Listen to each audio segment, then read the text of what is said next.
hopefully, over the course of this talk, I'll give you a few takeaways that I think are important when we start thinking about leveraging, in particular, consumer health or consumer products, in this case, consumer health IT products, particularly as we're thinking about working on health equity issues in underserved communities.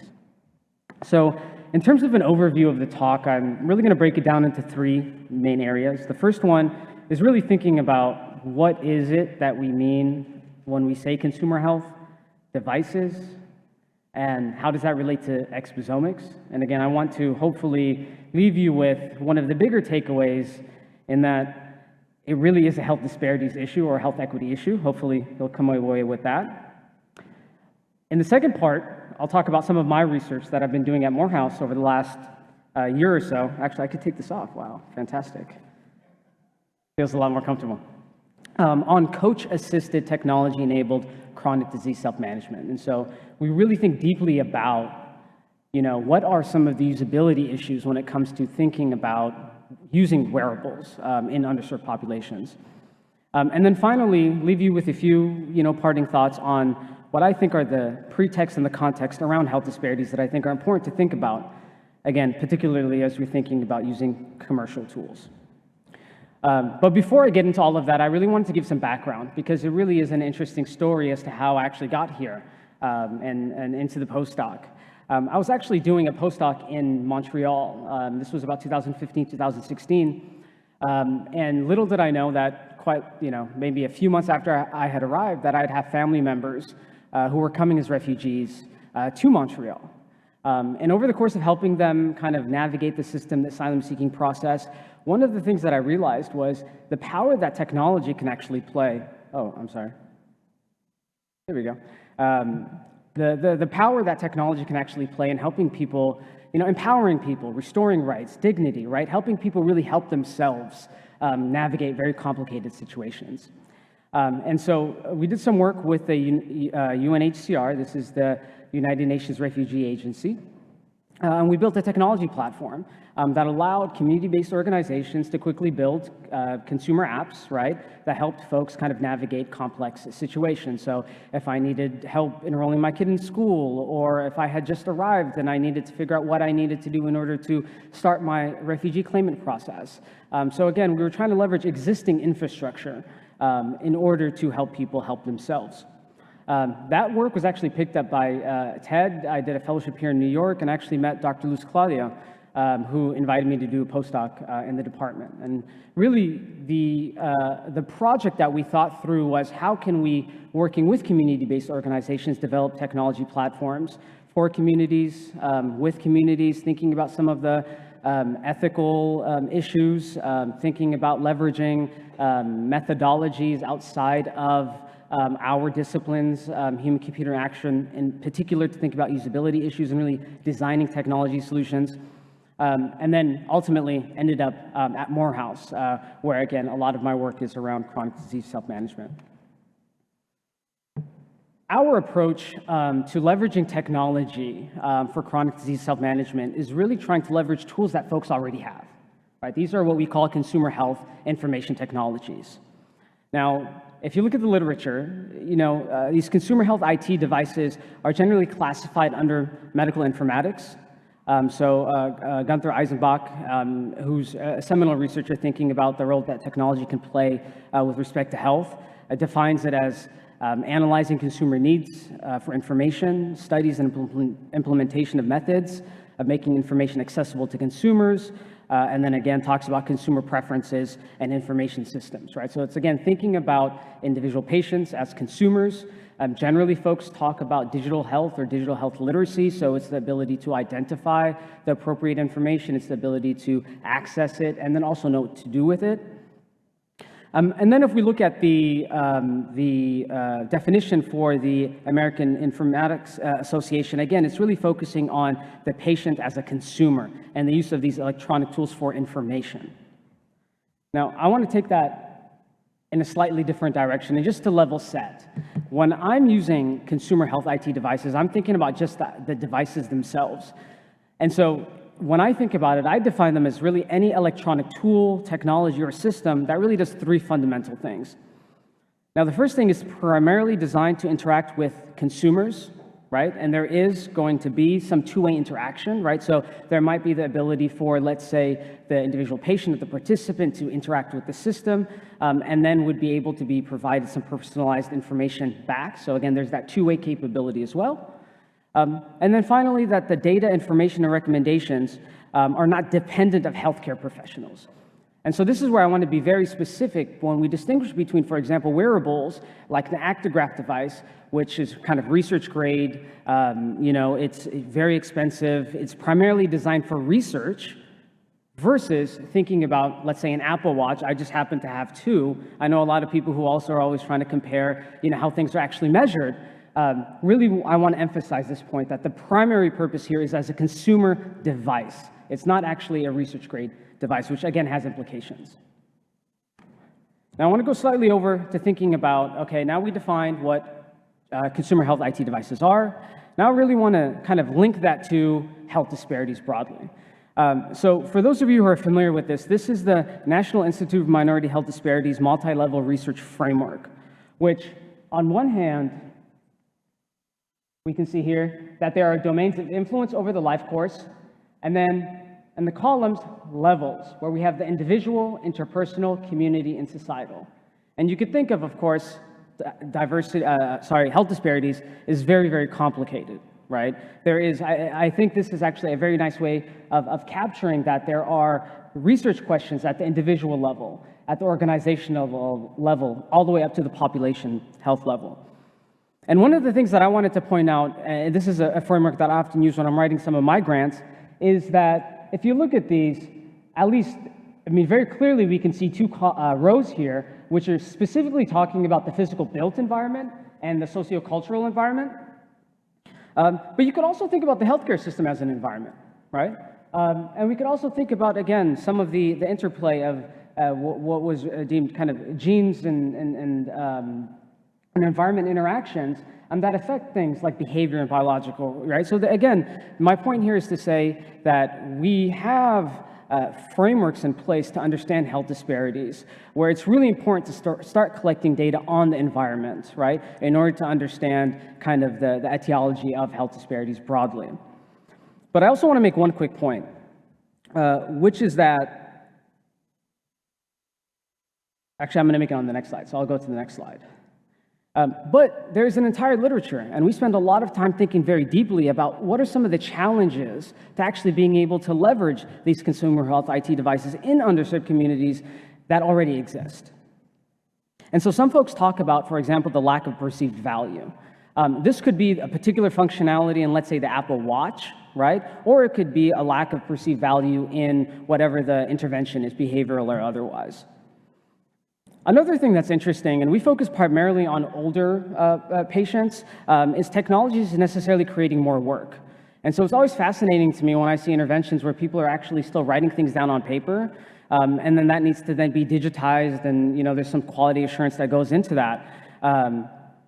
But if you talk to folks as to why they do that, when I could quickly, in an hour, develop an app that allows you to collect that same information, it's that from the perspective of the research participant, right? It's easier to just pull out a piece of paper and write something down, especially if you're working within communities where that's primarily what they're socialized with. Another challenge that's often cited is that information is not appropriate to the reading levels to make informed health decisions. This is broadly talking about, you could think about health literacy as independent of digital literacy, but you could also think about digital literacy, and I talked about it at the beginning of the presentation. Really what we're looking at here is the ability to first know, of course, you need help, be able to find that information, be able to access that information, be able to make use of that information. And particularly here, we're talking about within the context of, let's say, a research study. And of course, as often cited, that there are a variety of privacy and trust concerns. But the point that I'm trying to make here is that if we look at the challenges associated to using these technologies in underserved communities, it's usually a function of some individual level characteristics as well as the environment. Again, a common theme that has come up again and again. The point that I want to make from a health disparities point of view, and this is really something that folks have talked about in terms of digital health equity, is that, and actually there's a very nice segue, I think you mentioned this, Dr. Wright, in your talk about the unequal benefit, or sorry, the distribution of the benefits of these technologies, right? And so if we are using them, as is the case, in cohorts which are predominantly white, predominantly male, and there is a real, and also if we think about kind of innovation and the rate of change of technology as some sort of compounding rate, there's actually, technology might not ever help decrease the health disparities, right? But actually can help exacerbate disparities over time. Again, if we're not leveraging the technologies appropriately in the right communities for that equal benefit. So now I wanted to talk a little bit about my own research. And this is research that I started quite literally February of 2021. Wow. So this is a little bit over a year on thinking about the roles that coaches can play in technology-enabled chronic disease self-management. And we've done work in two ways. And I'm going to kind of go over some of these studies that we published, about 3 or 4 over the last year. The first one that I think is really interesting is around diabetes self-management, and I'll talk a little bit about that study and how we used some natural language processing in order to capture what people are talking about. Again, you could think about that as an environmental variable and then made sense of that. And then in particular, some of our results talk about some of these usability issues. And then finally, looking at cardiovascular health is where I'm spending a lot of my time right now.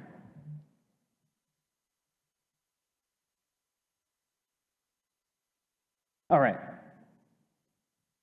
So this is a paper that we published recently in the Journal of Medical Internet Research, where we were trying to, well, the title, Exploring the Discursive Emphasis of Patients and Coaches Who Participated in a Technology-Assisted Diabetes Self-Management Education Program.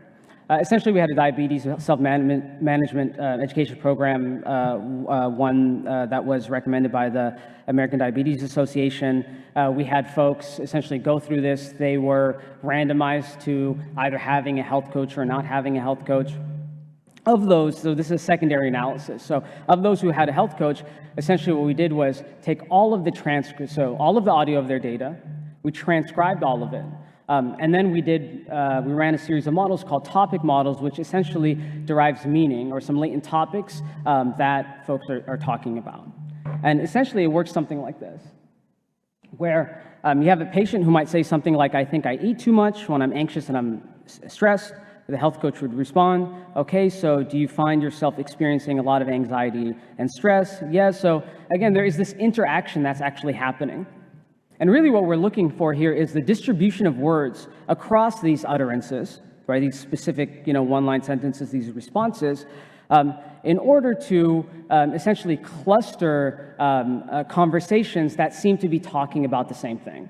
And really here we want to find a balance between, on one hand, words that don't occur so frequently that they're meaningless, right? So stop words, things like that, and words that occur so infrequently that they don't provide any sort of information content.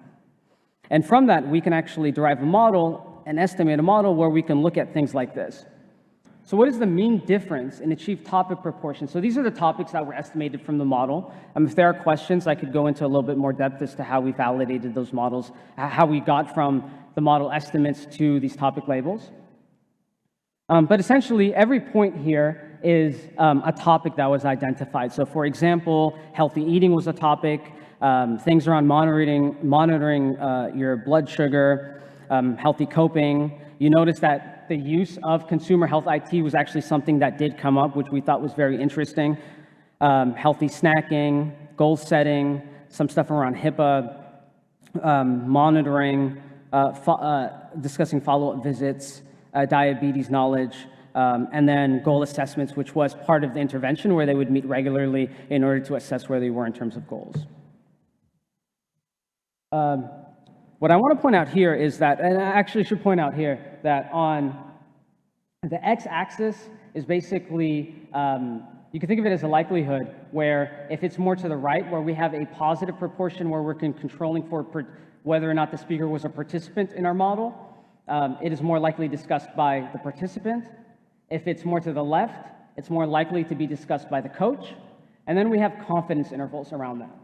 So you could, as you look at really any plot that looks like this, where we have a topic which is more so on one side, and the confidence intervals do not include the 0, then this topic of a follow-up visit was more likely brought up by the coach, right? And so we can see here, for example, it does make sense that the coach would be the one prompting and kind of prodding in terms of what we're going to do in terms of scheduling the follow-up visits.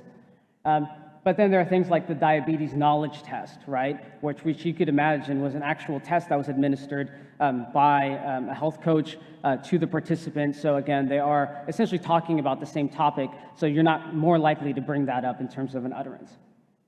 And then what we did was actually look at the topic proportions within the achieved group. These are folks who are actually able to successfully achieve their self-management goals versus those who were not able to.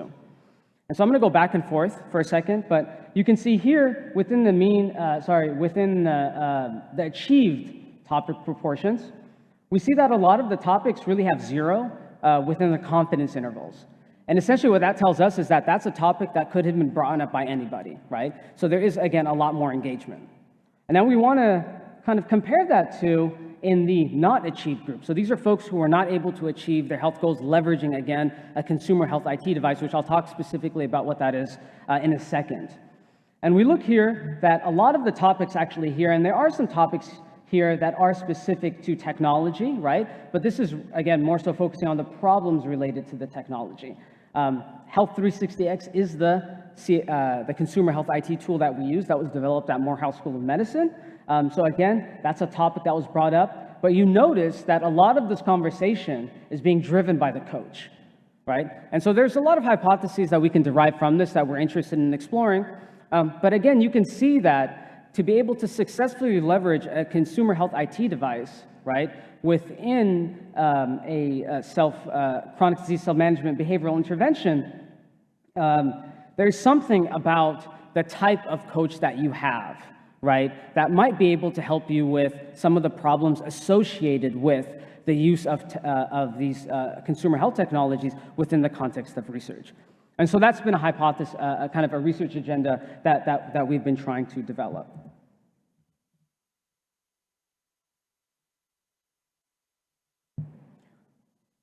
So what is that consumer health IT device? So again here, I think one of the things that I was struggling with as I was putting together the slides is sometimes I was putting together slides on wearables specifically, and then sometimes I was putting together slides on some consumer health IT devices, which are not just wearables, but also apps, other medical devices, things like that. And so the specific consumer health IT device that we used was an app. This app does have integrations for wearables and things like that, but it's essentially, we have screenshots of it here called Health 360X. The tool essentially is one where you can do a variety of different things. You have a coach portal, you have a participant portal, there is the ability to set the goals, as I mentioned in the diabetes self-management intervention, there's the ability to push educational content and the ability to add, to link wearable devices to be able to collect physiological data as well. Now I want to talk about how we use that tool and some of the takeaways I hope you'll come away with within the context of the Morehouse Emory cardiovascular study. And so this was a big study funded by the AHA under a strategically focused research network. And again, this is my secondary analysis of that data. The parent study was primarily concerned with exploring intra-ethnic and intra-racial differences in cardiovascular health outcomes. This is something that is really, really important to me as I'm thinking about some of my work related to, again, the use of these technologies, but also data science, AI, and machine learnings around health disparities, is that we have to be very, very careful about how we measure things, right? That there are implications of the way in which, for example, that we measure race as just being black, right? Where you might have African immigrants who are also mixed in there, where there are completely different underlying data generating processes that we need to account for, right? And so this study was primarily concerned with that, trying to, again, explore some intra-ethnic and intra-racial differences in CVD outcomes. I mentioned this before, but we were working with Black adults. I'll show you some demographics in a second who already had poor cardiovascular health. And this was defined using Life Simple 7 score by the AHA. This was a 6-month clinical intervention to influence lifestyle changes using Health 360X, where folks were either randomized to having Health 360X by itself, or like I said earlier, Health 360X and a coach. And so we found some interesting results that I'll share with you in a second. I think, as I mentioned, really this is the main thing that we were trying to test here, which is looking to address some of those usability issues that other people have cited that we think that we've been able to solve using a health coach through, in this study, right? So again, the randomization here is either you have the app with a coach or without the coach. So going to some of the demographics, we had, for example, here you can see predominantly female participants. We collected data on their baseline Life Simple 7. We collected data on their marital status and other factors, including income, education, education, employment. And really here, I wanted to point out, a lot of work was done previously on the MECA study, where they're really trying to leverage open data sets in order to come up with census tract definitions as to whether or not living in a particular census tract that you are more likely or at higher risk of developing CVD risk. And there are other factors, again, these are more environmental neighborhood characteristics that actually might be protective of greater CVD risk. And so there was a lot of work there that feel free to ask questions. I can't, don't quote me on it, but I could point you to some citations there as well. But again, the idea here that there are environmental characteristics, if we are able to measure them, or the better we're able to measure them, we're able to see how they modulate some of these outcomes, either as increasing risk or actually serving as protective against increased risk. And one of the things that was interesting, and this was actually data that was analyzed before I got there, was that they could not find, and we've published this paper already, but we also could not find any specific effects of some of these, sociodemographic factors, I should say, of the intervention on the outcome until we actually started to control for things like engagement. And so when we think about engagement, right, so this is another point that I want to make, and I will elaborate on a few slides from now, is that if we want to be able to use the data or be able to test coming from a consumer health IT device, or if we want to, let's say, test the effect of a technology-enabled intervention, there is some minimal amount of usage that is necessary in order to actually be able to detect an effect, right? We could think of it as sort of a statistical power kind of concept, right? But what I was trying to get at in this is that if we actually are able to control for engagement, that is the use of Health 360X, we're able to see an effect, particularly within high-risk census tracts where, I want to make sure this is the right slide. Yeah, no, essentially we found, no significant differences in changes for Life Simple 7 or the constituent parts, but after we're able to control for this level of engagement, which again is important to think about whether or not people are actually using the technologies that you're incorporating into your studies, that health coaches can actually help improve overall Life Simple 7, particularly within participants in at-risk communities, in at-risk census tracts. This is at risk of higher levels of cardiovascular risk. So again, the idea that there is something about the way in which people are actually using it has, is something that we need to measure and something that we need to control for.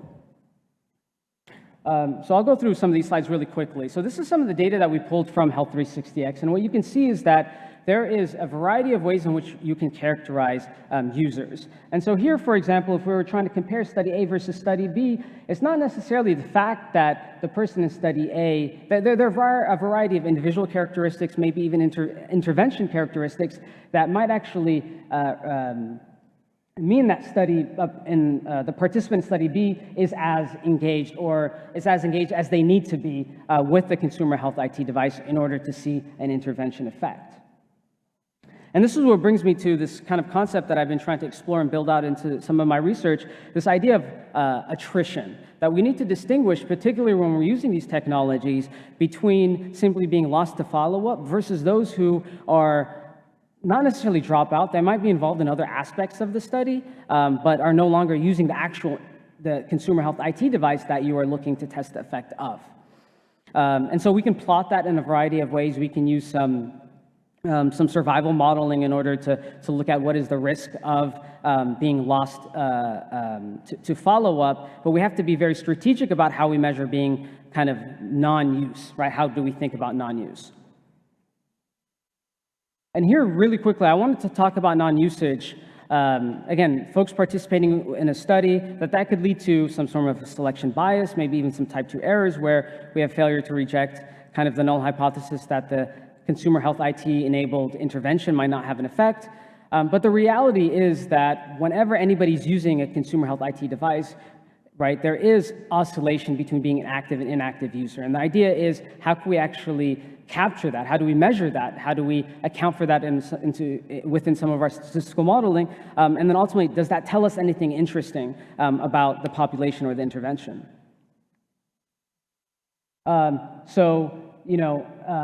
I mentioned this before, but the idea that engagement itself is multidimensional, right? That there are a variety of different ways in which we can measure this engagement. We can look at frequency, the length of their time being logged in, the interval between those logins, and then, of course, we want to focus on clinically meaningful use, right? And so it's not that every time somebody opens up an app that we think that the intervention or the tool is actually going to have an effect. There might be something around specific features that we might be looking at. And so within the context of the MECA study, I tried to model this idea of folks being active or oscillating between being active and non-active users by measuring this as being logged in and using some sort of core functionality around the intervention. The idea here being kind of you're setting goals, making appointments, so on and so forth. And one of the things that we realized actually really interestingly, we thought that actually coaches help. It actually turns out that the likelihood of you going from an active to an inactive user, meaning the higher risk that you're not going to actually use the consumer health IT device, actually varies. You're actually less likely to be inactive, if that makes sense, if you don't have a coach, right? And again, that really undermines an original hypothesis we had that the coach is ultimately what's keeping that engagement going with the consumer health IT device that can actually help overcome some of those usability issues. But again, it might not be the case within our particular community. So I'm going to go through this really quickly. And if there are folks have questions, I can present these results again. But we did find a few effects of around, again, we mentioned at the top there, not having a coach. You are less likely to be inactive. College, also the amount of college you had also seemed to have an effect. And again, where you lived also seemed to have an effect as well. Let me just jump to the last slide here. In terms of recommendations, there are a few things that we think are really important if you're going to think about leveraging any tool, particularly consumer-grade technologies within the context of health disparities research. The first one, which I'm sure anybody doing this work would tell you, is that stakeholders, talk to people. They'll let you know what their issues are, right? Sometimes we find the simplest solutions come from just having a conversation with somebody and really kind of changing our protocol very slightly in order to meet their requirements. A second thing is regularly assessing digital health literacy, right? Making sure that's sort of a common data element that you're collecting, because again, we think that has a sort of modulating effect on their ability to leverage that technology for the research. Train and assist participants. So one of the things that we did that worked very well for our study, and we had upwards of 95%, upwards of 90%